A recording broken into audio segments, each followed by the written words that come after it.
An inspirational citizen, Ruby Bridges.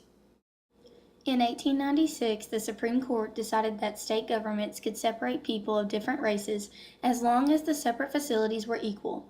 This decision led to the separation of everything between African Americans and white Americans, which included services, facilities, housing, medical care, education, employment, and transportation. The services and facilities were given to the African Americans were almost always of lower quality than those reserved for the white Americans. This unfair way of living continued until 1954 in the case of Brown versus Board of Education.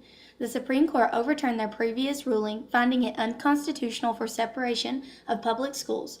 Though this did not resolve all of the issues with segregation or change the quality of life for all African Americans, it did affect one young girl in particular, Ruby Bridges. Ruby Bridges was born in Mississippi in 1954.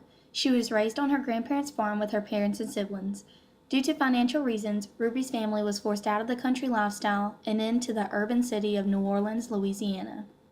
Ruby attended kindergarten in an all-black school until the federal court ordered all the public schools in New Orleans to be desegregated. In the spring of 1960, she took a test with all of the African American children in the city. This test measured who was fit to attend the all-white schools. Ruby had been selected as the first African American to attend an all-white school in the South. On November 14, 1960, federal marshals drove Ruby and her mother to the school. The marshals were there to protect young Ruby from angry people. As Ruby bravely walked through the crowd, others shouted and shook their fists, but this did not stop Ruby. She continued her education and adapted to her surroundings.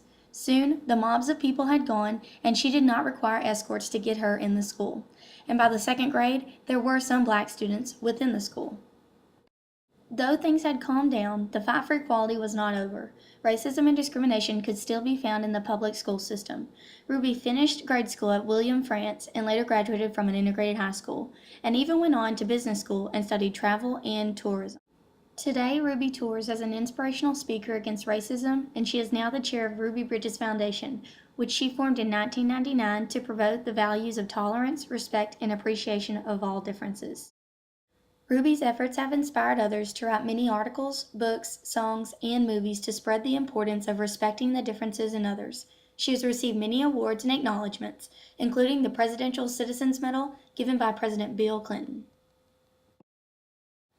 Ruby Bridges is a great example of what it means to be a good citizen. She led the way for other African American children in the fight for equal education. Her work towards acceptance of all people lives on today, and she will always be remembered for outstanding citizenship efforts towards equality.